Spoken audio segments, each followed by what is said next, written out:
A person cannot love a plant after he has pruned it, then he has either done a poor job or he is devoid of emotion. Liberty Hyde Bailey.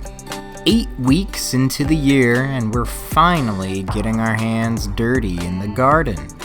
Today we're tackling one of the most essential tasks for any gardener, pruning shrubs or trees.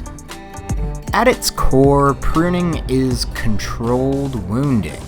Sounds intense, right? But done correctly, it encourages healthy growth and improves the overall health of your plants. Here's why you should prune. It removes the dead, diseased, or damaged branches. It improves airflow and allows light to penetrate deeper.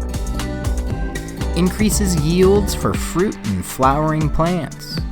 Of course, unnecessary pruning can also harm your plants, so always prune with a clear purpose in mind. In the late winter, early spring is the best for most deciduous trees and shrubs, just before bud break when the plant is still dormant. This is the perfect time for shaping and structural pruning. Summer is the right time for early spring flowering bushes like lilacs or forsythias. Prune these after their blooms are finished to encourage more flowers next year. The secret of pruning is to know more about the plant than the plant knows about itself. Unknown. Now let's dive into the how. Ideally, you should focus on branches less than 2 inches thick. These have minimal heartwood and will heal faster. Tools you'll need: hand pruners for small branches, loppers for medium-sized cuts, and a pruning saw for any thicker branches. There are 3 different types of pruning cuts. You have your heading cut, where you trim the top of a branch back to an outward-facing bud. Cut at a 45-degree angle about a 1/4 inch above the bud. This encourages denser growth and more blooms.